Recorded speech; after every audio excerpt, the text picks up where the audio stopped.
तो जेएनयू में एक बार फिर प्रधानमंत्री नरेंद्र मोदी और अमित शाह के खिलाफ नारेबाजी हुई है। ये बड़ी खबर हम आपको बता रहे हैं। जेएनयू में पीएम मोदी और अमित शाह के खिलाफ आपत्तिजनक नारे लगाए गए हैं। जेएनयू में उमर खालिद और शर्जील इमाम के समर्थन में नारेबाजी हुई है और इस पर अब भारतीय जनता पार्टी ने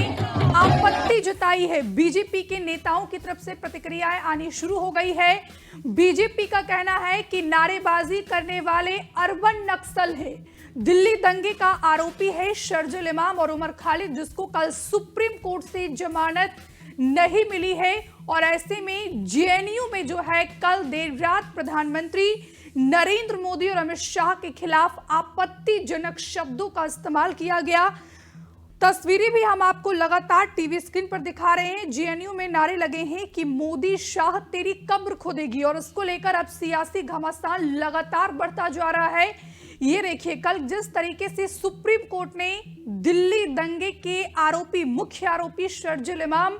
और उमर खालिद को जमानत देने से इनकार कर दिया, साथ ही 5 आरोपी को तो सुप्रीम कोर्ट ने जमानत दे दी, लेकिन जो 2 मुख्य आरोपी हैं, चाहे वो शर्जील इमाम की बात की जाए या फिर उमर खालिद हो, जिसको सुप्रीम कोर्ट ने जमानत देने से इनकार कर दिया। साथ ही कोर्ट ने यह भी फैसला दिया है कि 1 साल तक शर्जील इमाम और उमर खालिद जमानत के लिए याचिका भी दाखिल नहीं कर सकते हैं। तो सुप्रीम कोर्ट के फैसले पर जो है जेएनयू में जमकर नारेबाजी हुई है। ये जेएनयू की तस्वीरें हम आपको दिखा रहे हैं और किस तरीके से प्रधानमंत्री नरेंद्र मोदी और अमित शाह के खिलाफ आपत्तिजनक शब्दों का इस्तेमाल किया गया है, जिस पर भारतीय जनता पार्टी लगातार हमलावर है। बीजेपी के नेताओं का कहना है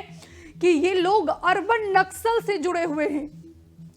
लेकिन यहां पर बात की जाए तो दिल्ली दंगा केस में कल उमर खालिद और शर्जील इमाम की जमानत नामंजूर हुई थी और इसी को लेकर जो है आज दिल्ली जेएनयू में शर्जील इमाम और उमर खालिद के समर्थन में प्रदर्शन हुआ। और इसी खबर पर ज्यादा जानकारी के साथ सीधे जेएनयू से कैंपस से हमारे सहयोगी राकेश फोन लाइन पर जुड़ गए हैं। राकेश, हम वो तस्वीरें भी लगातार अपने दर्शकों को दिखा रहे कि किस तरीके से जेएनयू कैंपस में प्रधानमंत्री नरेंद्र मोदी और अमित शाह के खिलाफ आपत्तिजनक नारेबाजी की गई है। बिल्कुल, देखिए रिद्धि, कोई ये नई बात नहीं है। जेएनयू कैंपस में कहा जाए, अगर पुराने इतिहास की बात की जाए तो जेएनयू में लगातार इस तरीके के नारेबाजी स्लोगन जो है सुनने को मिले हैं, क्योंकि हमेशा जब कहीं भी सरकार जो है इस तरीके का फैसला देती है, चाहे सुप्रीम कोर्ट जो फैसला देती है, तो जेएनयू जो लेफ्ट समर्थक छात्र हैं वो उसका विरोध करते हैं। और यही देखने को मिला एक बार फिर से सोमवार की रात को, जब जेएनयू कैंपस के साबरमती ढाबे के ऊपर जो है जेएनयू के जो छात्र हैं, जेएनयू के छात्र हैं, वो इकट्ठा होते हैं। बाकायदा जो है डपली बजाकर विरोध प्रदर्शन जताया जाता है और इसमें जिस तरीके से देश के प्रधानमंत्री और गृह मंत्री के खिलाफ जो है अब शब्द बोले जाते हैं, जो हम लगातार अपने दर्शकों को दिखा भी रहे हैं कि किस तरीके से ये नारेबाजी हुई। उसके बाद अब एबीवीपी की तरफ से भी जो जवाब है वो आने लगा। हालांकि अभी तक कोई शिकायत जो है लिखित में ना दिल्ली पुलिस को दी गई है, ना जेएनयू की तरफ से, एबीवीपी की तरफ से, ना जेएनयू प्रशासन को दी गई है। तो लगातार जो है अब इस पर जिस तरीके से जो मीडिया में ये पूरा वीडियो आ चुका है, वायरल हो रहा है, तो जहाँ लेफ्ट समर्थक छात्र हैं, क्योंकि हम लोग खुद इस समय भी जेएनयू गेट पर मौजूद हैं, लेकिन अभी तक लेफ्ट की तरफ से इस पर कोई प्रतिक्रिया नहीं आई है कि क्या किस वजह से ये लोग नारेबाजी लगा रहे थे। लेकिन हालांकि आपको बता दें कि जो दिल्ली दंगों को लेकर ये पूरा मामला था, दिल्ली दंगों को लेकर जब सुप्रीम कोर्ट ने जिस तरीके से जो है उमर खालिद और शर्जील इमाम की जो याचिका है उसको खारिज किया, उसके बाद कहीं ना कहीं जेएनयू में इस तरीके का माहौल देखने को मिला, जो कि हम दिखा भी रहे अपने दर्शकों को कि किस तरीके से पूरी नारेबाजी हो रही है। लेकिन यहाँ पर राकेश, बात की जाए तो जमानत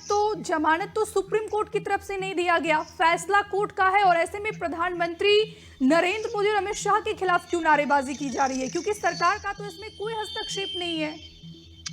लेकिन देखिए, यहाँ पर कहीं ना कहीं यही चीज देखने को पड़ेगी, क्योंकि हमेशा छात्र जो सोचते हैं कि अगर इस तरीके के जब भी कोई भी फैसले आते हैं तो उनको लगता है कि इसमें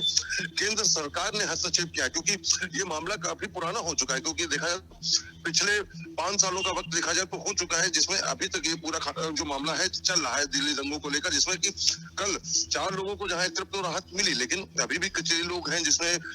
खुद उमर खालिद जो है सजील इमाम ये जेएनयू के ही छात्र थे, और इनके ऊपर जो है अभी भी जिस तरीके से जो इनकी याचिका थी उसको खारिज कर दिया गया सुप्रीम कोर्ट के द्वारा। तो उसी से कहीं ना कहीं लोग बौखलाए हुए थे, और इसी तरीके की इसीलिए ये नारेबाजी जो है वो कैंपस के अंदर करने को मिली। अब देखना होगा, क्योंकि जिस तरीके से हिंदू संगठन है, क्योंकि जैसे जैसे अब दिन चढ़ेगा, क्योंकि सुबह से ही वीडियो लगातार वायरल हो रहा है जेएनयू का, तो उसके बाद अब क्या इस पर कोई प्रतिक्रिया और लोगों की आती है, क्योंकि अभी हालांकि जो राजनेता है वो उस पर तो इसमें उन्होंने अपना हस्तक्षेप किया है, उन लोगों ने अपनी प्रतिक्रिया देना शुरू कर दिया, लेकिन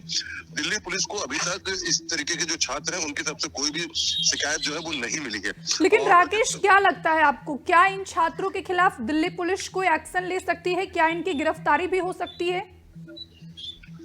देखिए, इसमें अभी तक जिस तरीके से यदि बात की जाए कि दिल्ली पुलिस के अधिकारियों से हमारी बात हुई, जो हमारे साउथ वेस्ट डिस्ट्रिक्ट के डीसीपी हैं अमित गोयल से भी बात हुई, तो उन्होंने अभी कहा है कि हम मामले की संज्ञान जो है, क्योंकि मामला उनके नॉलेज में आ चुका, जानकारी में है, तो वो कह रहे मामले की जांच करी जा रही है, लेकिन जब तक किसी तरीके की कोई, क्योंकि कैंपस के अंदर ये पूरा माहौल, कैंपस के अंदर ये पूरा प्रोटेस्ट हो रहा था, और जब तक कोई शिकायत किसी की तरफ से नहीं आती है तो हम किसी छात्र के खिलाफ एक्शन नहीं ले सकते, क्योंकि छात्रों का ये लगातार इस तरीके का विरोध प्रदर्शन जो है कैंपस के अंदर